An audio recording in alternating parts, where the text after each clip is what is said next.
Evangelho de Nosso Senhor Jesus Cristo, segundo São Mateus. Glória a vós, Senhor. Naquele tempo, Jesus exclamou: Eu te bendigo, ó Pai, Senhor do céu e da terra, porque escondestes estas verdades aos sábios e inteligentes e as revelaste aos pequeninos. Sim, Pai, eu te bendigo, porque assim foi do teu agrado.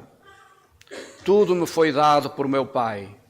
Ninguém conhece o Filho senão o Pai, e ninguém conhece o Pai senão o Filho e aquele a quem o Filho quiser revelar.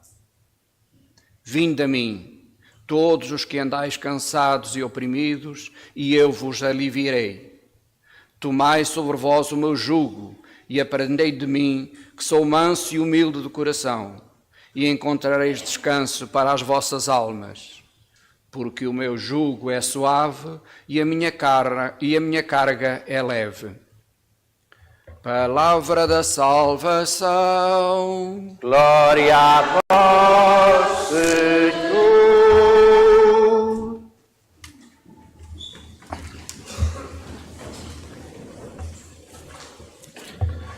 Caros irmãos, viemos destes dias de assistir, quer dizer, de saber pelas notícias do encontro do G20, e quando vemos esses encontros destes chefes de Estado mais importantes do mundo, parece-nos um desfile de arrogância, de poder, a ver qual é que consegue sobressair por cima dos outros, e depois há aqueles que têm um poder maior, em que todos se tornam, de certa forma, subservientes. O mundo, de facto, vive oprimido pelo medo, e daqueles que têm armas, daqueles que têm esse poder económico, tão diferente daqui do mundo que Deus sonha para os homens e daquilo que Deus é em si mesmo. O profeta Zacarias diz na primeira leitura: Eis o teu rei, rei justo e salvador, que vem ao teu encontro. Não vem com armas, não vem com mísseis, não vem com poder económico, humildemente montado num jumentinho, filho de uma jumenta. O teu Deus tornou-se humilde, é humilde, veio ao teu encontro não para te oprimir com o seu poder, e Deus é poderoso, e Deus é Deus, mas Ele vem ao teu encontro descendo, como diz a carta aos Filipenses, Ele que é de condição divina, não se valeu dessa condição, mas humilhou-se a si próprio, e apareceu no meio de nós como um servo, obediente até à morte e morte de cruz. Por isso é que Deus o exaltou e lhe deu um nome acima de todo o nome. Deus é assim, desce, digamos assim, o caminho de Deus foi sempre um caminho de descida ao encontro dos homens, para se pôr ao seu nível, para que os homens pudessem não ter medo de se aproximar dele, porque ele se fez criança, se fez pequeno, se fez pobre, se fez servo. E Jesus quer que nós aprendamos com Ele, como Ele nos diz no Evangelho: aprendei de mim, que sou manso e humilde de coração, e encontrareis alívio para as vossas almas. E diz no princípio: eu te bendigo, ó Pai, Senhor do céu e da terra, porque tu escondestes estes mistérios, estas verdades sobre Deus e sobre a vida e sobre os mistérios do ser humano. Escondeste isto aos sábios, aos inteligentes, aos poderosos deste mundo, e a revelaste aos pequeninos. Sim, Pai, porque essa foi a tua vontade. A história, ao contrário do que muitas vezes parece, vai-se construindo no bem, com os pequeninos e com os humildes. A segunda leitura diz-nos que vós não estáis sob o domínio da carne, mas do Espírito. Se é que o Espírito de Deus habita em vós, aquele em quem o Espírito de Deus habita é aquele que se vai deixando transfigurarem, transformarem, como que à maneira de Cristo, para viverem estes sentimentos, esta vida que Ele nos convida, que é, no fundo, sermos verdadeiros. A palavra humildade vem de humus, terra. Quer dizer que o humilde é aquele que aceita a terra em que habita. Aceita a sua terra, quer dizer, aceita a sua condição. Aquilo que é, sente-se feliz com aquilo que é, e não quer estar acima. O orgulhoso é o mentiroso. porque no fundo vive acima daquilo que é e quer ser aparentemente manifestar a força e o poder que não tem. Não se aceita. Não aceita a sua verdade.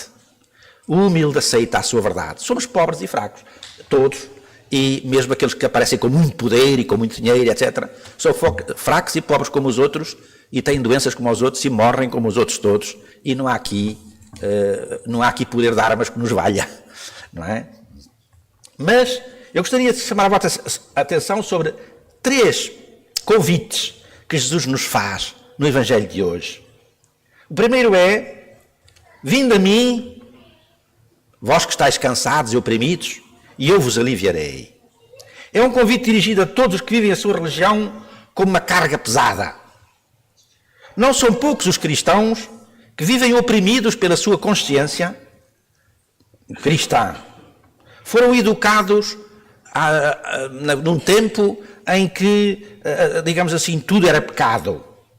Não são grandes pecadores, não fazem coisas assim, não matam ninguém, até tentam ser honestos, não roubam, tentam viver, mas há pequenas coisas todos os dias que abalam a sua consciência. Simplesmente foram educados para ter sempre presente o pecado na sua consciência. Eu recordo que quando era seminarista nos primeiros anos, à noite, antes de deitar, íamos todos à capela para fazer o exame de consciência.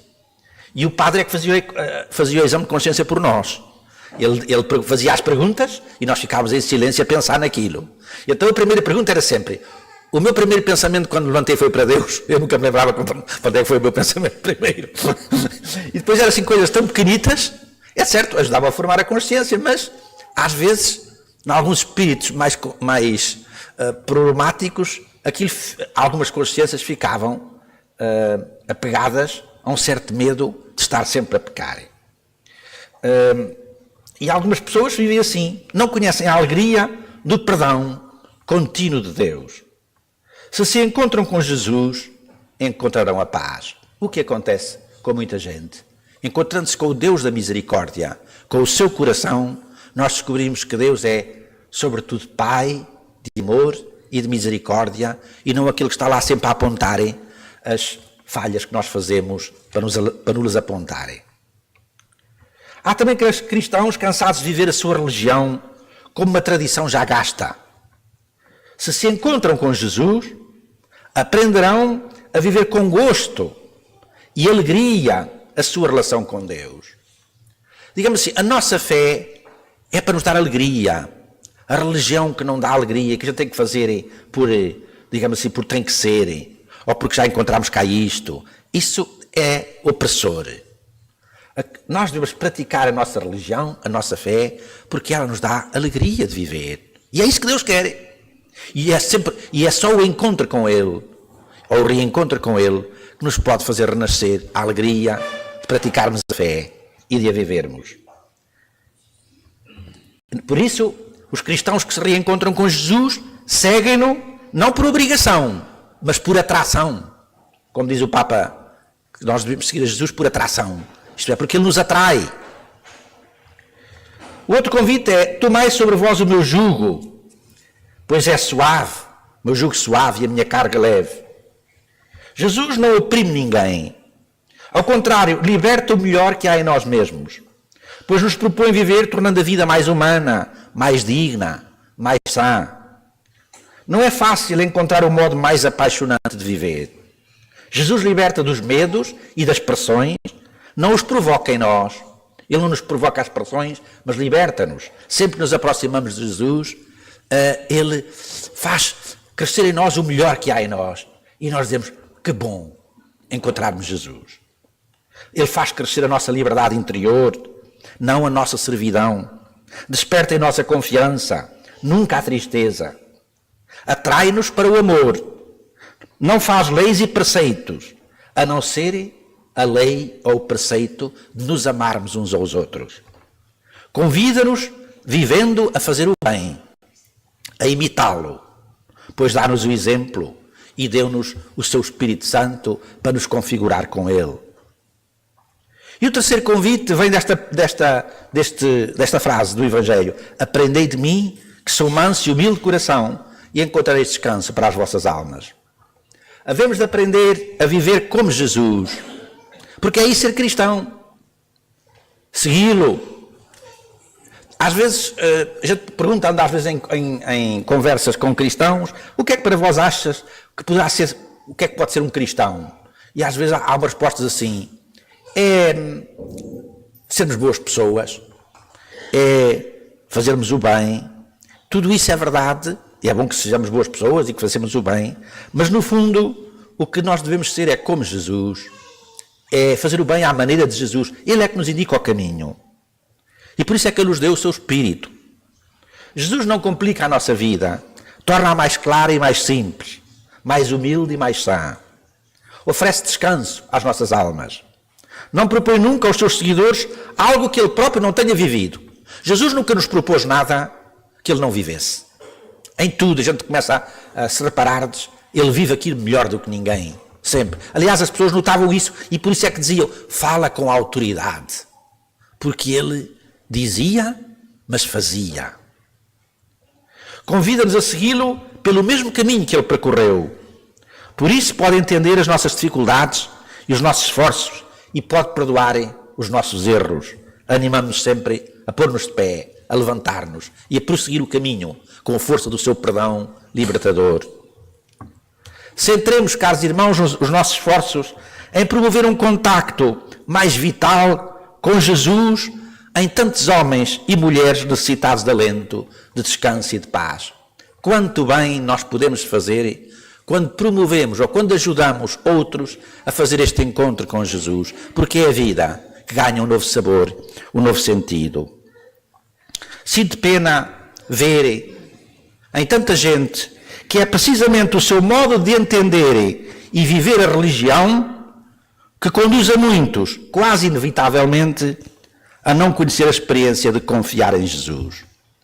Isto é, o facto de viverem a religião ou terem um entendimento da religião tão insuficiente e às vezes fraco, faz com que se afastem de Jesus, porque de facto aquela forma de viver a religião, às vezes culpabilizante, opressora, outros a ideia que têm às vezes mesmo da igreja, etc., que tem muitos defeitos, mas isso afasta-os de Jesus, de fazer a experiência de Jesus. Ora, só esta experiência de Jesus é que nos pode libertar e nos pode fazer avançar. Penso em tantas pessoas que dentro e fora da igreja vivem perdidos, sem saber a que porta bater. Fizemos há tempos uma sondagem a não praticantes, a não cristãos ou não crentes. Essa era uma condição para essa sondagem. Se tivesse um dia um problema grave, uma dificuldade psicológica, sentido da vida, a que porta bateria para pedir ajuda? E muitos diziam ao centro de saúde, ao médico, outros, mas poucos, naturalmente, ou quase nenhum, dizia à igreja. Mas quando depois fizemos essa pergunta a cristãos, alguns já referiam mais a comunidade cristã, mas de facto há aqui um problema. De facto, o cristão deve saber, se tem confiança em Deus e na sua comunidade, que em momentos de necessidade devia poder bater-lhe à porta e encontrar aí o apoio que precisa. Sei que Jesus poderá ser para eles, para as pessoas que podem encontrar Jesus, a grande e boa notícia. Se desejamos levar-lhes a alegria, tornemo-nos anunciadores, porque tudo muda na vida daquele que encontra este Jesus libertador, este Jesus humilde. Porque há muita gente que vive da cultura religiosa, mas não vive de Cristo. Ora, o que fez a cultura religiosa foi o encontro com Cristo. E quem não se encontra com Cristo pode viver assim umas certas crenças que cá encontrou na cultura, mas não encontrou o fundamento, o núcleo, a fonte de onde partiu a cultura. É de Cristo. É do encontro e é o encontro com Cristo que nos liberta. Eu tenho para mim que o melhor bem que nós podemos fazer a alguém é ajudá-los a encontrar Jesus. digamos assim, naturalmente que há sempre aquele que está para se afogar, aquele que está para morrer e que a gente pode e deve salvar. Mas aqui trata-se até também da salvação. E nós católicos ainda estamos muito longe de perceber a força e a importância da evangelização, do anúncio, de partilharmos com outros a fé. Eu sei que muitos de vós que estáis aqui a ouvir-me, membros da comunidade, sabeis o que é que isto significa. Porque há aqui pessoas na paróquia para quem o encontro com Jesus foi a grande boa nova, a grande boa notícia das suas vidas, que os pôs a caminhar na alegria, na liberdade e na paz e que lhes deu uma vida nova. Quem dera que sejam cada vez mais, que cresça o número daqueles que se encontram com Jesus e que vivem desta boa notícia libertadora e transformadora das nossas vidas. Amém.